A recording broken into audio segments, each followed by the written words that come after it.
Merci beaucoup. Alors, j'utilise PowerPoint, mais je suis maladroite.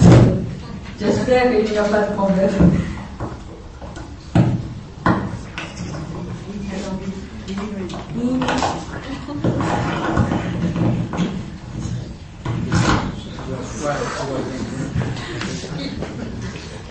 Alors, merci beaucoup.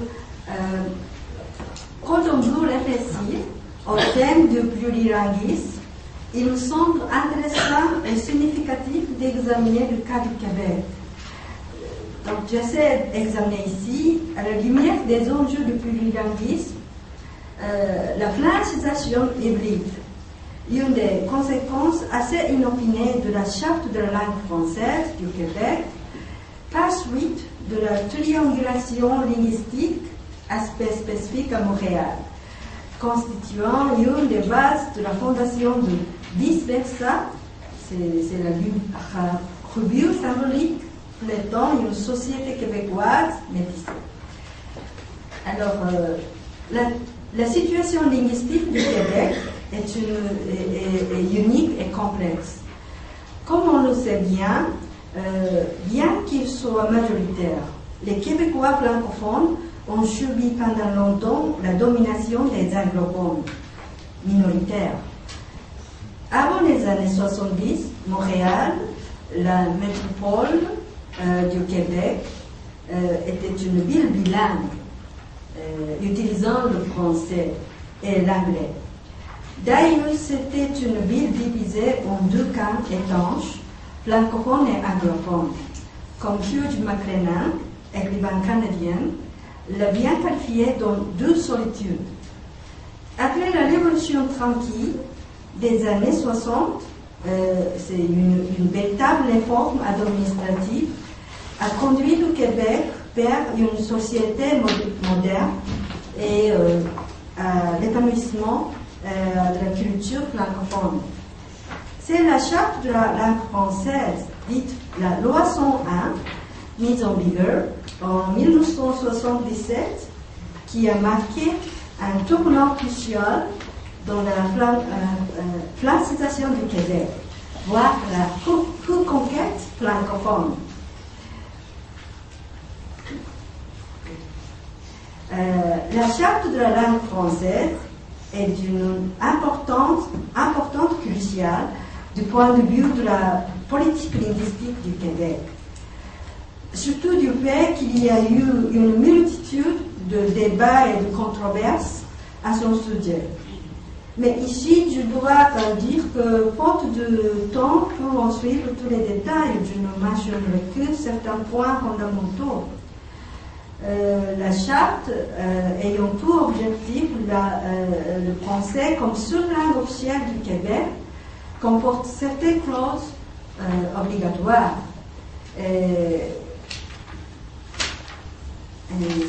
D'abord, la charte a imposé le français en tant que langue d'affichage commercial. Et c'est un peu de usage exclusif du français dans l'affichage public et la publicité commerciale, comme ça. Et puis, langue, non.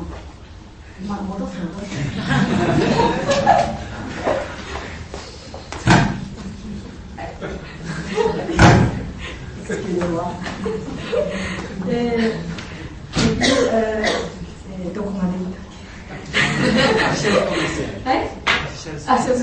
Et langue du travail dans le secteur public. Donc, étant le problème de francisation à toutes les entreprises employant 50 personnes ou plus. Et en plus, langue de l'enseignement. Restreint l'accès à l'école anglaise aux seuls enfants dont l'un des parents a reçu son enseignement primaire en anglais au Québec. Et finalement, langue de la législation et la justice, sur l'aperture française des lois et officielles. Alors, l'application de la charte a soulevé de vives controverses, ou même résistance du côté des anglophones. Évidemment, le droit est privilégié, il est inlimité. Néanmoins, il faut mentionner que la loi 101 a protégé les droits des anglophones plus qu'on le croit. Les enfants dont un des parents a fréquenté l'école primaire anglaise ont pu avoir accès à l'école anglaise. Toutefois, au début, la loi était souvent critiquée comme raciste et assimilatoire.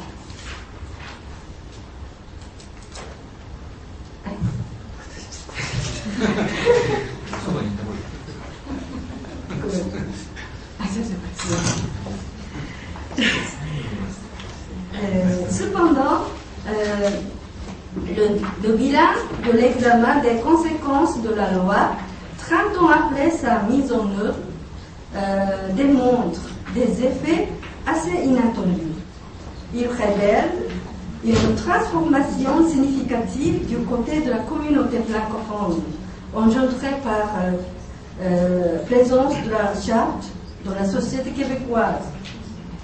Il s'agit surtout de l'incidence de la loi sur l'enseignement. La clause sur la langue de l'enseignement entraînant la fréquentation obligatoire de l'école française pour les enfants d'immigrants a visé à intégrer les immigrants dans la société francophone et ainsi à protéger la situation démographique de la communauté francophone de Montréal.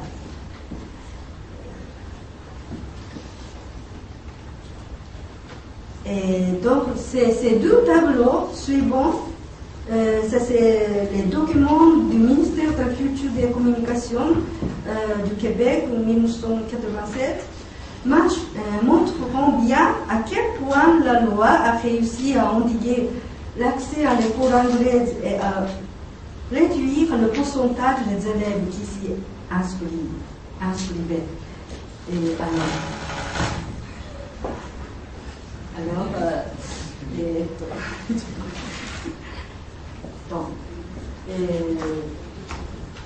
donc c'est en 1977, comme ça, c'est la première année de la charte. C'est 58,8% des allophones, disons les gens qui n'appartiennent ni à la francophone ni à l'anglophone s'inscrivent à l'école française, mais ça a augmenté jusqu'au 74,3%. Et par contre, à l'école anglaise, ça s'est diminué jusqu'à 25,7%.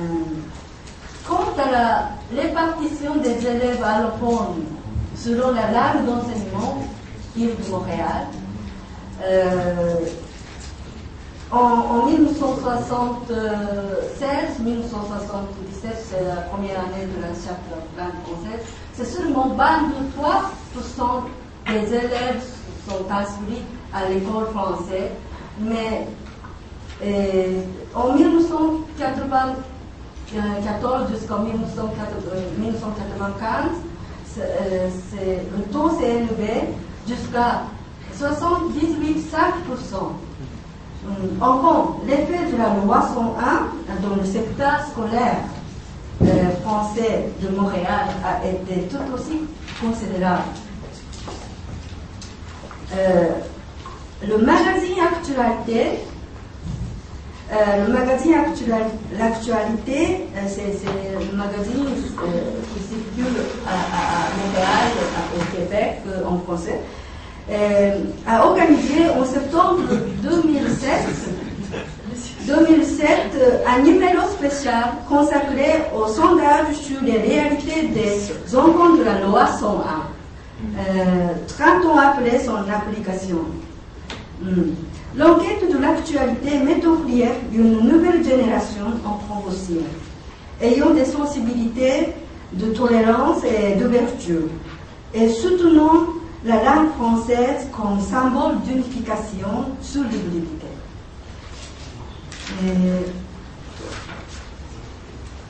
L'opinion suivante dans la presse d'une jeune québécoise appartenant à la génération des enfants de la loi 101 témoignent éloquemment cette situation-là.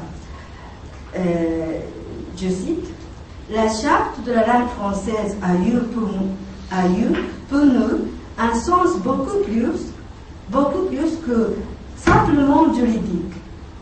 Elle a déterminé la façon de penser et d'agir de notre génération. J'ai été élevée dans un système scolaire où les réalités de Laval, c'est la banlieue de Montréal, de Beyrouth et de Port-au-Prince en Haïti. Port-au-Prince en Haïti se mêlent, se rencontrent. Depuis mon enfance, j'ai été élevée avec sous les durs et une société québécoise où coexister des peuples divers au quotidien. Dans mon carnet d'adresses, les noms de mes amis viennent de quatre coins du monde. Et ils font partie, sans aucun doute, tout comme moi, du Québec.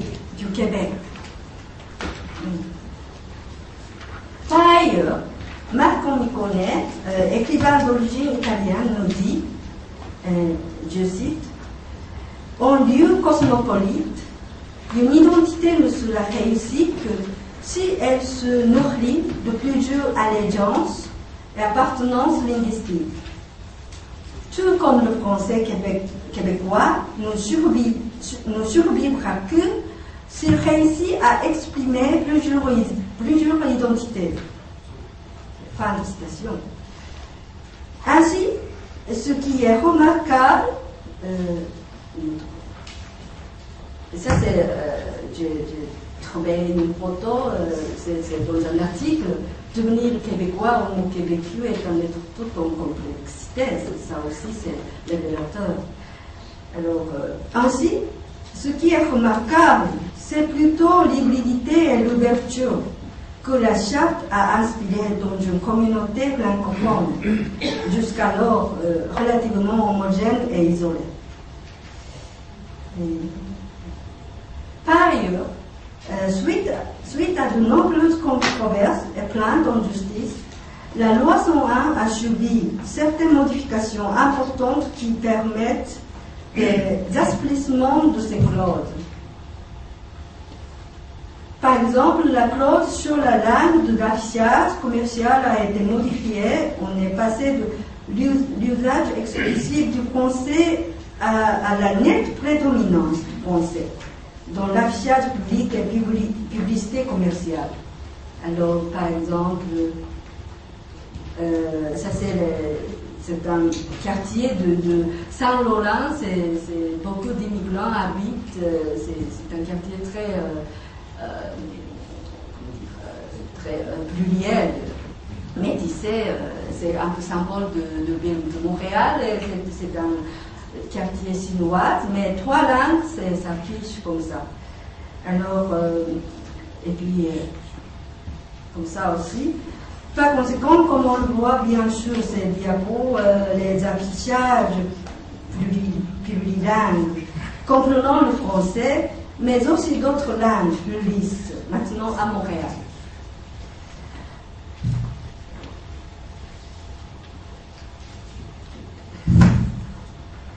Dès lors, on peut dire que le plurilinguisme à Montréal a graduellement progressé ces 30 dernières années derrière la francisation.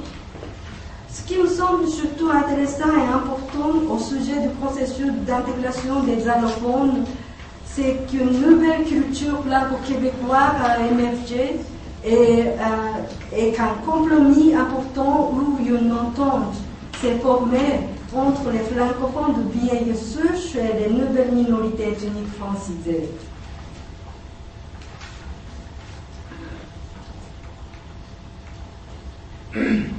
C'est ainsi que ce courant a abouti dans les années 80 à la fondation de la revue Vice-Versa en 1983 par des des intellectuels allophones d'origine notamment italienne, Fulvio Caccia et Lambert Tassinari, pour ne citer que, et avec l'approbation de nombreux écrivains intellectuels québécois francophones. La revue utilise 3 langues. C'est un peu ambigu, mais c'est l'anglais, le français, l'italien, comme ça. Et utilise 3 langues. Le français, l'anglais, l'italien et d'autres encore. Et a pour objet de faire circuler et assurer un contexte transculturel pénétrant à Montréal, tant idéologiquement que politiquement. Je ne peux examiner ici la notion du transculturel, malgré son importance, étant donné que mon exposé porte plutôt sur l'analyse de la triangulation linguistique, situation spécifique à Montréal, constituant une des bases de la fondation de la revue. Vice versa a joué un rôle très important dans la société québécoise des années 80. En reflétant l'état de plus en plus métissé de celle-ci, appelé le rejet de l'indépendance, lors du référendum de 1980. Il faut insister sur le fait que la revue est devenue un véritable lieu de dialogue entre intellectuels allophones et québécois de vieille souche, conscients du caractère pluraliste de la société. Un des facteurs importants qui ont préparé l'apparition de la revue, vice versa, c'est la triangulation linguistique mise de l'avant par les fondateurs de la revue pour décrire la situation spécifique à Montréal.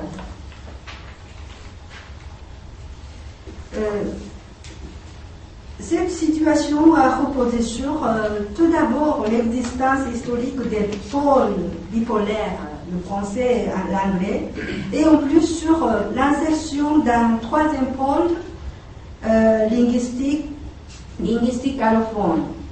En effet, on dit souvent qu'au Québec, notamment à Montréal, l'allophone conserve sa langue maternelle au foyer avec un taux considérablement élevé par rapport à d'autres provinces. Ça, je ne cite ici qu'une partie du tableau de Statistique Canada. C'est recensement de 2006, population selon la langue parlée à la maison, par province et territoire.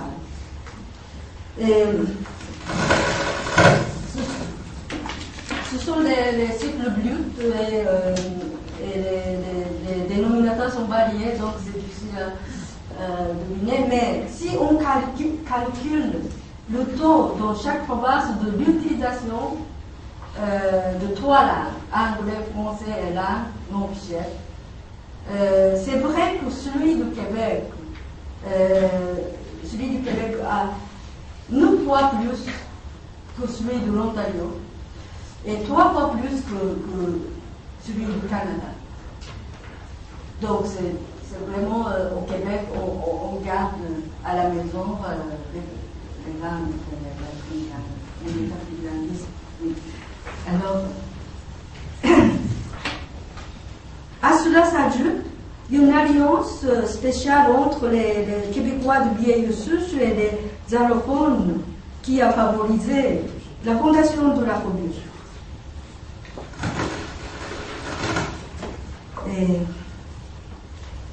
Les Québécois de vieille souche majoritaires, toutefois relativement menacés, sont souvent marqués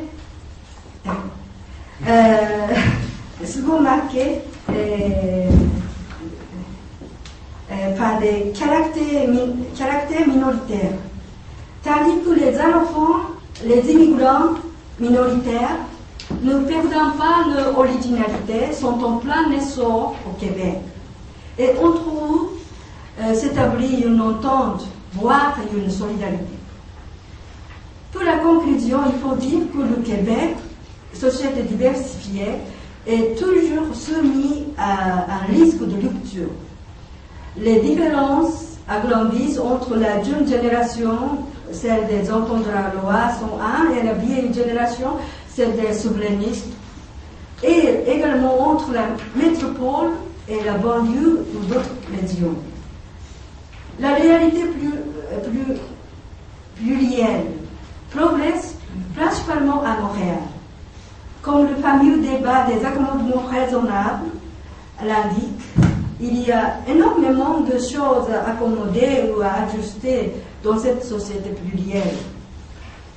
Toutefois, ces circonstances plurielles au Québec ne relient pas son expérience originelle, soutenue la langue française comme symbole d'unification sur l'hybridité, nous semble-t-il, nous donneront beaucoup de suggestions comme modèle pour se relayer une nouvelle voie de coexistence cosmopolite et harmonieuse. Je vous remercie.